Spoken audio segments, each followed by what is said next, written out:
பைரவி, நீ காலேஜ் போனதுலேருந்து ஓவரா பண்ணிட்டு இருக்க. வீட்டில் யார் பேச்சையும் வச்சுக்க மாட்டுற. நீ காலேஜ் போயிட்டு வந்தா படிக்க கூடாதுன்னு யாராவது சொல்லியிருக்காங்களா? காலேஜ் போனதுலேருந்து நீ புக் எடுத்து நான் இன்னும் ஒரு நாள் பார்க்கல. அது இல்ல மம்மி, நான் படிச்சுப்பேன். நான் இன்னும் சின்ன பொண்ணுனே நீங்க நினைச்சிட்டு இருக்கீங்க. நான் பெரிய பொண்ணாயிட்டேன். உங்களுக்கு புரியுதா? நான் இப்பலாம் காலேஜ் போயிட்டேன் மாமி. நான் படின்னு சொன்னியா நான் உன் கூட காவுட்டுருவேன். இங்க பாருப்பா, நீ காலேஜ் போனதுலேருந்து புக் எடுத்து ஒரு நாள் படிச்சது கிடையாது. எப்போ பாரு ஃபோனில் ஏதாவது சேட் பண்ணிக்கிட்டே இருக்க, இல்லாட்டி லேப்டாப்பை வச்சு படம் பார்த்துட்டு இருக்க. என்ன நினைச்சிட்டு இருக்க நீ? அம்மா டென்ஷன் ஆனால் அப்புறம் என்ன பண்ணுவேன்னு எனக்கே தெரியாது. நான் சைலண்டாக சொல்கிற வரைக்கும் தான் சொல்லுவேன். பொறுமைக்கு ஒரு அளவு இருக்குப்பா. அது நீ மீறிட்டினா அப்புறம் நான் கை தான் பேசும். நீ ஃபஸ்ட்டு சோஃபாவில் விட்டு இறங்கு. நீ ஒன்றும் குழந்தை கிடையாது. ஏறி நின்றுட்டு என்ன பழக்கது? உங்கள் அப்பா செல்ல கொடுத்து நீ ஒன்றுத்துக்கு லாய்க்கு இல்லைப்பா. மம்மி, நீங்கள் ஏன் இப்போ என்னை திட்டிகிட்டே இருக்கீங்க? நான் எல்லாமே நல்லா படிச்சுப்பேன். உங்களுக்கு ஒன்றுமே தெரியாது. நான் உங்களை டேடிக்கிட்டே சொல்லி கொடுத்துருவேன். நான் மொபைலில் ஒன்றும் சேட் பண்ணல மம்மி. எனக்கு மொபைலில் தான் எல்லாமே அனுப்பிடுவாங்க.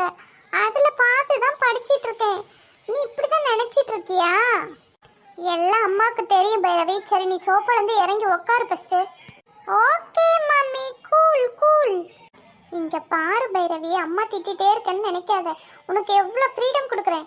நீ அதை வந்து அட்வான்டேஜ் எடுத்துகிட்டு இந்த மாதிரி படிக்காமல் சும்மா டிவி பார்த்துட்டு ஃபோன் நோண்டிகிட்டே இருந்தால் எனக்கு டென்ஷன் ஆகாதா? உங்கள் அப்பா உனக்கு செல்லம் கொடுத்து உன்னை ரொம்ப இது பண்ணிட்டாங்க. நீ கொஞ்ச நேரமாச்சும் படிக்கணும்ல. நேற்றுக்கு பேரண்ட்ஸ் மீட்டிங்கில் டீச்சர்ஸ்லாம் என்ன சொன்னாங்க? நீங்கள் கூட இருந்து கொஞ்சம் பேரண்ட்ஸ்லாம் கைட் பண்ணுங்க அப்படின்னு சொன்னாங்களா இல்லையா? எஸ் மம்மி, சொன்னாங்க தான். நான் இல்லைன்னு சொல்லலை. ஆனால் நான் தான் நல்லா படிக்கிறேன்ல. அப்புறம் என்ன உனக்கு பிரச்சனை? ஐ டேடி, டேடி வந்துட்டீங்களா? ஸ்நாக்ஸ் வாங்கிட்டு வரலையா? வெறும் கையை வீசினு வந்திருக்க. ஐ ஹேட் யூப்பா. அச்சோ சாரிடாம்மா, அப்பாவுக்கு இன்னைக்கு கொஞ்சம் வேலை ஜாஸ்திடா. அதான் நான் மழை வேற வந்துச்சா எங்கேயுமே நிக்கல. வீட்டுக்கு வேகமா வந்துட்டேன். காயத்ரி, சூடா ஒரு காஃபி எடுத்துன்னு வா.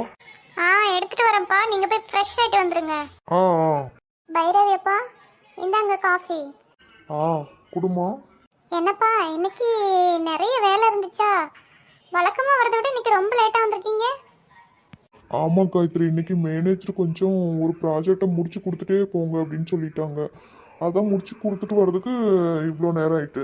4-5 வாட்டி கால் பண்ணேன். ஃபுல் ரிங் போயிட்டு கட் ஆயிடுச்சு. நீங்க அட்டன் பண்ணவே இல்லை. அதான் சொன்னேன்ல, முக்கியமான வேலை. சரி, ஃபோன் வந்துட்டே இருக்கு, டிஸ்டர்பன்ஸா இருக்குன்னு சொல்லிட்டு சைலண்ட்ல போட்டோம்மா. சரிப்பா, சாப்பிட வரீங்களா இல்ல டைம் ஆகுமா? ரெடியா இருக்கு, எடுத்து வைக்கட்டுமா இல்ல அப்புறமா சாப்பிடுறீங்களா? இல்ல காயத்ரி, இப்போதானே வந்தேன். ஒரு 1/2 hour கழிச்சிட்டு சாப்பிடுறேன். பைரவியை கவனிச்சிங்களா இல்லைங்க? அவ காலேஜ் போறதுலேருந்து வந்தா புக்கு கையில எடுக்கவே மாட்றா. என்னன்னு நீங்களும் கண்டுக்க மாட்டீங்க. நான் கேட்டாலும் உனக்கு ஒன்றும் தெரியாதுமா அப்படி சொல்லிடுறா. ஆரம்பிச்சிட்டியா நீனு? அவ இப்போதானமா காலேஜ் போயிட்டு இன்னும் கண்டினியூஸா 3 மாசம் கூட ஆகல. ஒரு செமஸ்டர் வந்தா அவளுக்கா பொறுப்பு வந்துரு போகுது. அவளை போட்டு சும்மா நொயின்னு திட்டிகிட்டே இருக்க நீ. அப்படி சொல்லுங்க டாடி. இந்த மம்மி சொன்னா கேட்கவே மாட்றாங்க தெரியுமா? வந்ததுல இருந்து நொயின்னு திட்டிட்டே கிளாஸ் எடுத்துட்டே இருக்காங்க டாடி. அம்மா சரியான பூமர். நான் பூமரா? நீங்க குடுக்குற செல்லம் தான். வாய் எப்படி பேசுற பாத்தீங்கல்ல? காயத்ரி, அவ சின்ன பொண்ணு. அவ கூட நீயும் சேர்ந்துட்டு கூட பேசிட்டு இருந்தா என்னது இது? போய் வேலை இருந்தா பாரு. என்னமோ செய்யுங்க, எனக்கு என்ன வந்தது? பைரவி, இன்னைக்கு என்னடாமா நடந்துச்சு காலேஜ்ல? ஃப்ரெண்ட்ஸ் கூட எங்கனா வெளியில போனீங்களா? நோப்பா, நாங்க வெளியெல்லாம் போல. இன்னைக்கு வந்து காலேஜ்ல என்ன நடந்துச்சுன்னா, ஒரு பையன் என்கிட்ட என்ன சொன்னான் தெரியுமா? என்னம்மா சொன்னா? சீக்கிரம் சொல்லு, அப்பாக்கு டென்ஷன் ஆகுதுல்ல. உன்னோட நேம் நல்லா இருக்குன்னு சொன்னான். அட, இதத்தான் சொன்னானா? நானே டென்ஷன் ஆயிட்டேன். என்னம்மா நீ இன்னும் விளையாட்டு பிள்ளையாவே இருக்க. அதுதான் சொன்னா, வேற ஒண்ணும் சொல்லலையே. நீ பில்டப் பண்றத பார்த்துட்டு நான் வேற என்னவோ நினைச்சு பயந்துட்டேன். ஐயோப்பா, இதுக்கெல்லாமா டென்ஷன் ஆவீங்க? ஓகேம்மா, நீ போய் தூங்கு. அப்பா வெளியில போயிட்டு வந்துடுறேன். பா, வரும்போது ஸ்நாக்ஸ் வாங்கிட்டு வாங்க. ஓகே. தாத்தா மாமா, சீக்கிரமாக சாப்பிட்டுட்டு சட்டுப்பட்டுன்னு போய் உறங்குங்க. நைட்டு ஃபுல்லாக ஃபோனில் பக்கத்து வீட்டு ஆயா கூட சேட் பண்ணிக்கிட்டு இருந்தீங்க. அப்புறமே அத்தைக்கிட்ட போட்டு கொடுத்துருவோம், பார்த்துக்கிடுங்க. எம்மாடி மருமூளே, அப்படிக்கு எப்படி உன் அத்தைக்கிட்ட போட்டு கொடுத்துறாத. நான் இன்னைக்கெல்லாம் சீக்கிரமா உறங்கிடுறேன். ஏப்பா மானத்தை வாங்காதப்பா. இந்த வயசான காலத்தில் இதெல்லாம் உங்களுக்கு தேவையா? அட போடா, அப்படி என்ன நான் பண்ணிட்டேன்? சும்மா மெசேஜ் பண்ணண்டா. அவ என்னோட ஃப்ரெண்டு, பள்ளிக்கூடத்து தோழி, தெரிஞ்சுக்க. நான் வகுப்புல படிக்காம போனேன்னா பரீட்சையில் அவத்தான் எனக்கு காமிப்ப, தெரியுமா? இல்லைன்னா உன் அப்ப 5வதுலயே பெயில் ஆயிருப்பேன். ஐயோ மானத்தை வாங்காதீங்க, போங்க போய் உறங்குங்க. இவன் ஒருத்தன் நம்மள விரட்டுறதுலயே குறியா இருப்பான். சரி விடுங்கங்க, மாமாவை போட்டு சும்மா கத்திட்டே இருக்காதீங்க. நான் சும்மா விளையாட்டுக்கு சொன்னேன். மாமா எங்கள் ஃப்ரெண்டுன்னு எனக்கு தெரியும். சரி, அது என்ன கையில் பணம்? இந்த மாதம் சம்பளம் வந்துச்சு பார்த்துக்க. இதுதான் இந்த மாதம் செலவுக்கு. இதுக்கு மேலே ஒரு பைசா என்கிட்ட கேட்கக்கூடாது. இதை வச்சு நீ சமாளிச்சுக்க. நான் எனக்கு செலவுக்கு போக மீதி காய்ச்சி மொத்தமாக உங்ககிட்டயே கொடுத்துட்றம்மா. என்ன தொந்தரவு பண்ணக்கூடாது. ஏன் இது என்ன புதுசாக இருக்குது? எப்போவுமே நீங்கள் தானே செலவு பண்ணீங்க. என்கிட்ட கொடுத்து என்ன மாட்டி விட பார்க்குறீங்களா? எனக்கெல்லாம் இந்த கணக்கு வழக்கெல்லாம் நம்மளுக்கு வேணாம். மண்டையை பிச்சுக்கிட்டு இருக்க முடியாது. மாதம் மாதம் நீங்கள் தானே மளிகை எல்லா செலவுமே பார்த்துப்பீங்க. இந்த மாதம் என்ன இது? என்ன புது பழக்கம்? நீ பொறுப்பாகவே இருக்க மாட்டேற நெட்டவள்ளி. இடையில அதுக்கு வேணும் இதுக்கு வேணும் அப்படின்னு பணம் கேட்குற. நீ செலவு பண்ணி பாரு, அப்போ தான் எவ்வளோ செலவாகுது என்னன்னு உனக்கு புரியும். மாசத்துல ஒரு வாட்டி தான் எனக்கு சம்பளம் வருது. என்ன மாசத்துல 15 வாட்டியும் எனக்கு சம்பளம் தரானுங்க.